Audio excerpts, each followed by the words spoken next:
సుమన్ టీవీలో మీ business promotions కోసం ఈ కింది నెంబర్ను సంప్రదించగలరు.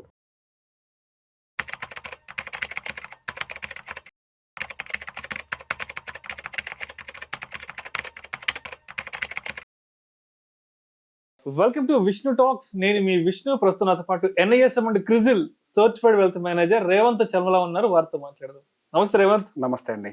Revanth, welcome to Vishnu Talks. Thank you so much. So Revanth, ఈ మార్కెట్ లో పరిస్థితి ఏంటో అర్థం కావట్లేదు. నిన్న మండే చూసాం, బ్లడ్ బాత్ అనేది ఏ స్థాయిలో జరిగిందో. సో మొత్తానికి నిన్న అందరూ కూడా మండే బ్లడ్ బాత్ అన్నారు. ఆల్మోస్ట్ సెన్సెక్స్ ఏమో దగ్గర 4,000 పాయింట్ల వరకు ఢమాల్ అయిపోయింది.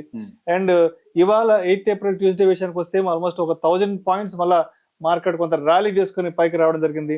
అండ్ ఒక్కసారి ఇవాళ మార్కెట్ క్లోజింగ్ ఎక్కడుందో చూద్దాము. సెన్సెక్స్ విషయానికి వస్తే 1089 పాయింట్లు లాభపడి 74,227 వద్ద క్లోజ్ అయింది. నిఫ్టీ విషయానికి వస్తే 374 పాయింట్లు లాభపడి 22,535 వద్ద మార్కెట్ మంగళవారం నాడు క్లోజ్ అయింది. అసలు మార్కెట్ ఎలా ఉందంటే ట్రంప్ వర్సెస్ మార్కెట్. ట్రంప్ మాట వినిపిస్తే మార్కెట్ పడుతుంది, మళ్ళీ ట్రంప్ మాట వినిపిస్తే మార్కెట్ ర్యాలీకి రావడం జరుగుతుంది. సో ఎందుకంటారు మార్కెట్లో ఇంత పెద్ద ఎత్తున అనిశ్చితి కొనసాగుతుంది? కంప్లీట్ గా మార్కెట్స్ అంతా కూడా ట్రంప్ అనే పేరు మీదే డిపెండ్ అయ్యి మార్కెట్లు ముందుకు సాగడం జరుగుతుంది. ఏంటి, ఎప్పటి వరకు ఈ అనిశ్చితి అంటారు? ఎప్పటి వరకు ఈ ట్రంప్ ఇంపాక్ట్ అనేది ఇంకా మన దలాల్ స్ట్రీట్ ని వెంటాడే అవకాశం ఉందంటారు అసలు? సో ట్రంప్ ఇప్పుడు ఒక వరల్డ్ ట్రేడ్ మొత్తాన్ని కూడా మార్చే క్రమంలో ఉన్నారు. సో ఆయనకు అనుకూలంగా మార్చుకుందామని చెప్పి ఆయన ప్రయత్నం చేస్తున్నారు. ఆయనకు అనుకూలంగా మారుతుందా, లేకపోతే ఇది కొత్త దారిని ఎత్తుక్కుంటుందా? ఇది ఒక పెద్ద ప్రశ్న. సో ఎప్పుడైతే రిసెషన్ ఉంటుందో అక్కడ కొన్ని కొత్త ఆపర్చునిటీస్, కొన్ని కొత్త గేట్స్ అన్ని కూడా ఓపెన్ అవుతూ ఉంటాయి. సో ఎప్పుడైనా ఇండియా అని కావచ్చు, లేకపోతే ప్రపంచ మార్కెట్లో అనొచ్చు, ప్రపంచ మార్కెట్లు కూడా వచ్చిన ప్రతి రిసెషన్ తోటి కొత్త దారులను వెతుక్కుంటూ ఎవాల్వ్ అయ్యే ప్రయత్నాలు చేస్తూనే ఉన్నాయి. అండ్ ఈవెన్ ఇప్పుడు ఇండియా కూడా కేవలం ఒక US తోటే కాదు, వేరే దేశాలతోటి కూడా ప్రాపర్ ఎక్స్పోర్ట్స్ మనం మెయింటైన్ చేయాలి, డైవర్సిఫైడ్ గా ఉండాలి. మనం పోర్ట్ఫోలియో ఎట్లయితే డైవర్సిఫికేషన్ అనుకుంటామో అలానే ఎక్స్పోర్ట్స్ పాయింట్ ఆఫ్ వ్యూలో కూడా వేరే దేశాలతో కూడా మనం ప్రాపర్ గా సంబంధాలు మెయింటైన్ చేయాలి. ఇది ఇటువంటివి కూడా వినపడుతున్నాయి. అండ్ రీసెంట్ గా చైనీస్ గవర్నమెంట్ దగ్గర నుంచి కూడా ఇండియా దగ్గర నుంచి మేము కొంతవరకు అక్కడికి ఇంపోర్ట్స్, అంటే మన దగ్గర నుంచి ఎక్స్పోర్ట్స్ ని పెంచే ప్రయత్నం చేస్తాము అనే ఒక మాటను కూడా చెప్తున్నారు. సో గోయింగ్ ఫర్దర్ ఇది ఓవరాల్ ఇండియన్ మార్కెట్ ని ఎట్లా ఇంపాక్ట్ చేస్తుంది? So tariff related tension Indian market మీద తక్కువగానే ఉంటుంది, ప్రపంచ మార్కెట్ల మీద ఉన్నంతగా ఉండదు అనేది మొదటి నుంచి వాదించేది. సో ఇప్పుడు మనం గమనిస్తే ప్రపంచవ్యాప్తంగా మార్కెట్లు అనేవి విపరీతంగా కరెక్ట్ అయితే వాటిలో గట్టిగా 50% కరెక్షన్ కూడా మన ఇండియన్ మార్కెట్స్ అయితే జరిగింది అయితే లేదు. అటు చైనీస్ మార్కెట్స్ 12% కరెక్ట్ అయ్యాయి. అండ్ ఈవెన్ మనకి US మార్కెట్స్ ఇవన్నీ కూడా 5-6% కరెక్ట్ అయిన శుక్రవారం నాడున. అదే సోమవారం రోజు చూస్తే మన మార్కెట్స్ గట్టిగా 3% ఎంతో కరెక్ట్ అయినట్టున్నాయి. So comparative to the global markets మన ఇండియన్ మార్కెట్స్ అనేది తక్కువగా రియాక్ట్ అవుతున్నాయి. సో మన ఇండియన్ మార్కెట్ రియాక్షన్ అంతా కూడా టారిఫ్ టెన్షన్స్ తోటి కంటే కూడా ప్రపంచవ్యాప్తంగా జరుగుతున్న సెల్లింగ్ వల్ల మన దగ్గర కూడా ఒక రిపుల్ ఎఫెక్ట్ కనపడుతుంది. ఈ వర్డ్ని రిపీటెడ్ గా వాడాను. మన దగ్గర రిపుల్ ఎఫెక్ట్ మాత్రమే ఉంటుంది, కానీ మన దగ్గర యాక్చువల్ టెన్షన్ ఉండే అవకాశాలు లేవు అని.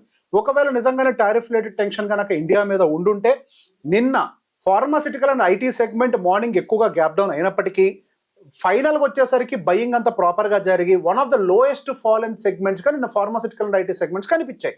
ఒకవేళ టారిఫ్ రిలేటెడ్ టెన్షన్ అయి ఉండుంటే ఆ రెండు అన్నిటికంటే ఎక్కువగా పడి ఉండాలి. నిన్న కూడా మనకి మెటల్స్, రియాలిటీ ఇవి ఎక్కువగా పడ్డాయి శుక్రవారం నాడున. సో ఈ రోజు రికవరీలో కూడా కొంతవరకు మనకు ఆ రియాలిటీ కానీ ఇవన్నీ కూడా కొంత రికవరీలో కూడా వచ్చాయి. సో బేసిక్గా నెక్స్ట్ మార్కెట్స్ ఏ డైరెక్షన్ తీసుకునే అవకాశాలు ఉంది? అసలు ఫస్ట్ ఇవాళ మనకి మార్కెట్ ఎందుకు పైకి వెళ్ళింది? ఇదో పెద్ద ప్రశ్న. నిన్న నైటే మనకి US మార్కెట్స్ లో కొంతవరకు రికవరీ కనిపించింది. నిన్న మనకి US మార్కెట్స్ ఓపెన్ అయ్యే టైంకి బాగా రెడ్ ఉన్నప్పటికీ సో ప్రపంచవ్యాప్తంగా ఉన్నటువంటి దేశాలన్నీ కూడా కొంతవరకు బార్గెనింగ్ కి సిద్ధంగా ఉన్నాము అన్న వర్డ్స్ బయటికి రావటంతో, అదే ట్రంప్ గారు కూడా ఆయన నోట్లోంచి కొంత రావటంతో ఓకే ఇది కొంతవరకు సర్దుగుమనే అవకాశాలు ఉన్నాయా అని ఒక పాజిటివ్ ఆస్పెక్ట్ కనిపించింది. కానీ US మార్కెట్స్ నిన్న పాజిటివ్ లో అయితే క్లోజ్ కాలేదు. బట్ ఈ రోజు మన ఇండియన్ మార్కెట్స్ మాత్రం దాన్ని బాగా పాజిటివ్ గా తీసుకున్నాయి. అదొకటి. దాంతో పాటుగా క్రూడ్ ఆయిల్ ఒకటి. సో క్రూడ్ ఆయిల్ లో కూడా కొంతవరకు ఫాల్ రావటము. సో దాని వల్ల కొంతవరకు అంటే మనం నెట్ ఇంపోర్టర్స్ గా మిగులుతున్నాం. మనం ఎక్కువగా ఇంపోర్ట్ చేసుకుంటుంది crude oil. So crude oil యొక్క ప్రైస్ పడటం వల్ల మనం తక్కువ అమౌంట్ ని డాలర్స్ కి చెల్లించాల్సి ఉంటుంది. సో దాని వల్ల కొంతవరకు మనకి అడ్వాంటేజ్ జరిగే అవకాశాలు ఉంటాయి. అండ్ దాంతో పాటుగా US లో కూడా బాండ్ డీల్స్ అన్ని కూడా పడుతున్నాయి. సో నెక్స్ట్ ఇన్ఫ్లోస్ మనకి మార్కెట్స్ లోకి వచ్చే అవకాశాలు ఉంటాయి. ఇది ఒక పాజిటివ్ సెంటిమెంట్. అండ్ దాంతో పాటుగా మన ఇండియన్ మార్కెట్స్ లో జరుగుతుంది ఏదైతే ఉందో అది ఏదో ఎకానమీలో ఉన్నటువంటి పెద్ద ప్రాబ్లం కాదు, అది కేవలం ఒక వాల్యుయేషన్ కరెక్షన్ మాత్రమే. సో యూఎస్ లో మనకి ప్రాపర్ గా ఎకనామిక్ ఇష్యూస్ ఉన్నాయి, కానీ ఇండియాలో పెద్ద ఎత్తున ఎకనామిక్ ఇష్యూస్ అయితే లేవు. సో ఫస్ట్ మనం ప్రతిసారి సహజంగా ఇండియన్ మార్కెట్స్ ని ఫస్ట్ మనము రివ్యూ చేస్తూ ఉంటాము. సో ఫస్ట్ ఒకసారి టెక్నికల్ గా యూఎస్ మార్కెట్స్, ఎందుకంటే ఇప్పుడు యూఎస్ మార్కెట్స్ మీద ఇండియన్ మార్కెట్స్ అనేవి ఎక్కువగా రియాక్ట్ అవుతున్నాయి దానికి అనుకూలంగా. So we are dancing as per the music of the Trump. So US markets ఎట్లున్నాయి అనేది ఒక్కసారి చూద్దాం. సో ఇప్పుడు మనం చూస్తున్న చార్ట్ ఏదైతే ఉందో అది నాస్డాక్ కి సంబంధించిన చార్ట్.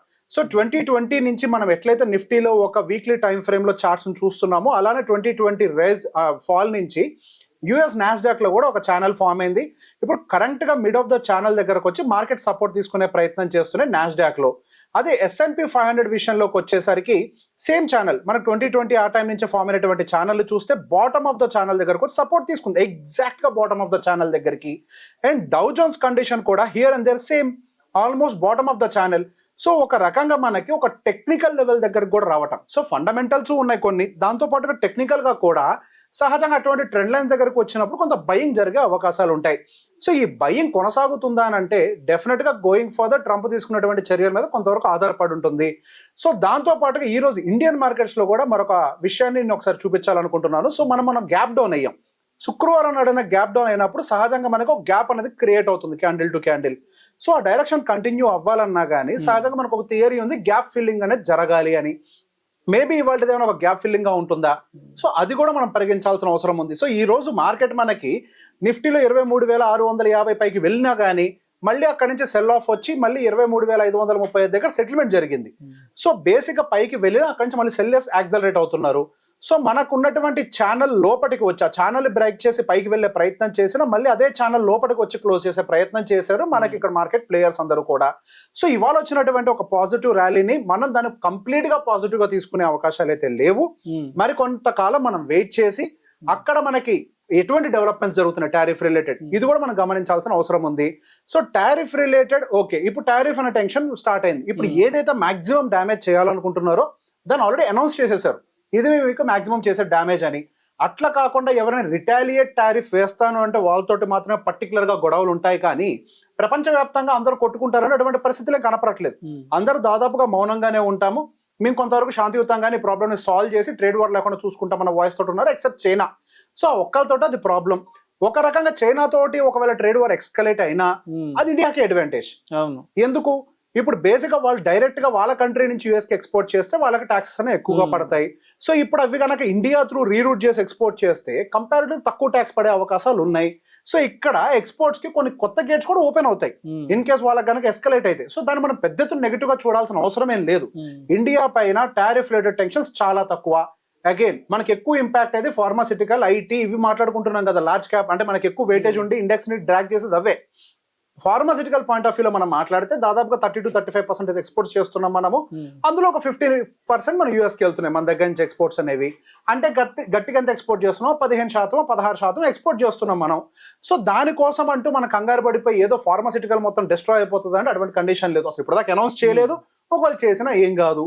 ఐటీ రిలేటెడ్ కూడా పెద్ద ఎత్తున టెన్షన్ పెట్టుకోవాల్సిన అవసరం లేదని చెప్పారు.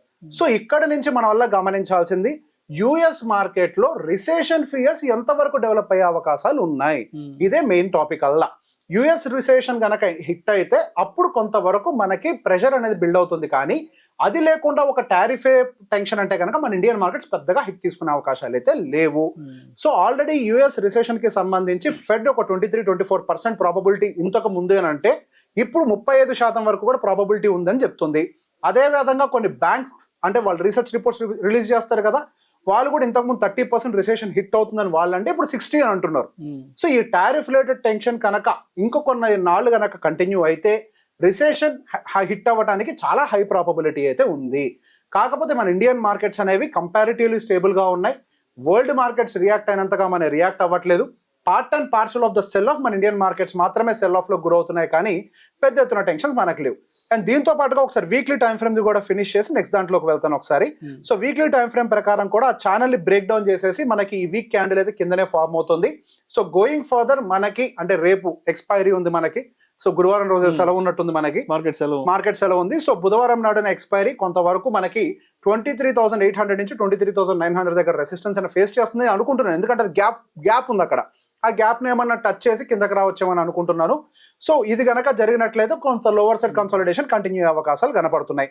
సో దాంతో పాటుగా ఈ రోజు మనం మార్కెట్ లో ఉన్నటువంటి కాంట్రిబ్యూటర్స్ మనం గమనించినట్లయితే ఈ రోజు ఆల్మోస్ట్ ప్రతి ఒక్క కంపెనీ కూడా మార్కెట్ కి పాజిటివ్ గానే కాంట్రిబ్యూట్ చేసింది.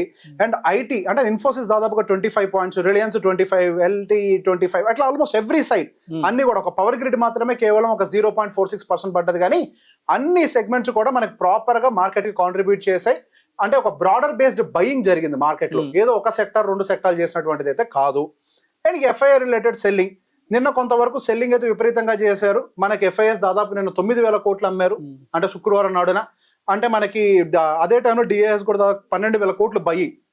అంటే మార్కెట్ 5% గ్యాప్ డౌన్ అయిన తర్వాత అక్కడ నుంచి జరిగిన రికవరీ ఉంది చూసారా, maybe that is because of the DIIs buying pressure. అంటే ఆ లెవెల్స్ లోకి రాగానే బయర్స్ అందరూ యాక్టివేట్ అవుతున్నారు.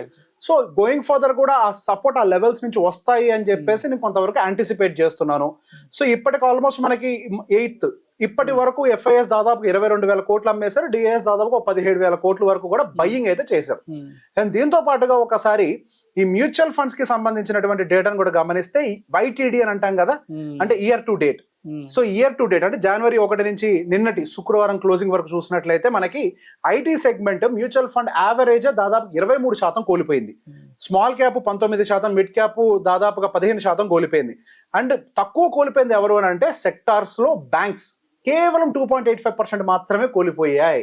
సో దీంతో ఇప్పుడు వచ్చినటువంటి ఫాల్ తోటి సర్ప్రైజింగ్లీ మనకి 10-year యావరేజ్ డేటా కూడా మారిపోయింది.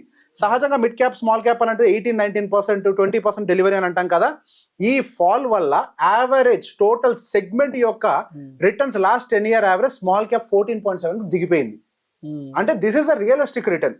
అంటే యావరేజ్ గా మార్కెట్స్ అనేవి ఇలా ఇస్తాయి కానీ పరిగెట్టే అవకాశాలు లేవని మనం ఏదైతే అనుకున్నామో దానికి అనుకూలంగానే మళ్ళీ ఇప్పుడు ఒకవేళ ర్యాలీ వచ్చినా కానీ మళ్ళీ దాన్ని కొంతవరకు తగ్గించేసి దాని ఇన్లైన్ వరకు వచ్చే ప్రయత్నం అయితే మార్కెట్ లో కనపడుతుంది. అండ్ అదేవిధంగా 9th ఏప్రిల్ బుధవారం నాటికి అండ్ మనం మార్కెట్ తో ఏ విధంగా సిద్ధంగా ఉండాలి అంటారు? అండ్ ఇవాళ మంగళవారం ఏదైతే ఒక 1000+ పాయింట్స్ కొంత ర్యాలీ స్టార్ట్ అయింది కదా, సో బుధవారం ఎక్స్పెక్ట్ చేయొచ్చు అంటారా? అండ్ బుధవారం కూడా జాగ్రత్తగానే ఉండాలి అంటారు మార్కెట్ తో? సో బుధవారం రోజున మనకి RBI related monetary policy outcome ఒకటైతే ఉంది. సో మార్కెట్ లో మనం అయితే ఒక 25 basis points వరకు కూడా రేట్ కట్ అయితే యాంటిసిపేట్ చేస్తున్నాము. ఆ రేట్ కట్ వచ్చింది అని అంటే మాత్రం మనకి డౌన్ సైడ్ ప్రొటెక్షన్ కొంతవరకు banks, NBFCs, finance, 2-wheeler auto segments, అదేవిధంగా రియాలిటీకి ఒక ఉత్సాహం, ఇట్లాంటివన్నీ కూడా యాడ్ అవుతూ మార్కెట్ ని కొంతవరకు డౌన్ సైడ్ ప్రెషర్ రానివ్వకుండా కాపాడే ప్రయత్నాలు అయితే చేస్తాయి. అదే విధంగా ఏప్రిల్ 9వ తారీఖు మనకి ట్రంప్ గారు రిలేటెడ్ న్యూస్ కూడా కొద్దిగా ఫాలో అప్ చేయాలి. ఎందుకంటే 10వ తారీఖు నుంచి వీటన్నిటి ఇంప్లిమెంటేషన్ లోకి తీసుకొస్తామని చెప్పారు. సో ఈ బార్గెనింగ్ రిలేటెడ్ న్యూస్ కూడా ఏదైనా వచ్చే అవకాశం ఉందని నేను యాంటిసిపేట్ చేస్తున్నాను. సో కాకపోతే మన మార్కెట్స్ అనేవి ఆ టైంకి క్లోజ్ అయిపోతాయి. దాంతో పాటుగా మనకి గురువారం రోజు సెలవు ఉంది. సో ట్రేడర్స్ కానీ వీళ్ళందరూ కూడా ఓవర్ నైట్ పొజిషన్ క్యారీ చేయకపోవడం చాలా మంచిది. ఓవర్ నైట్ చాలా జరిగే అవకాశాలు అయితే కనపడుతున్నాయి. Thank you so much Revanth. నమస్కారం.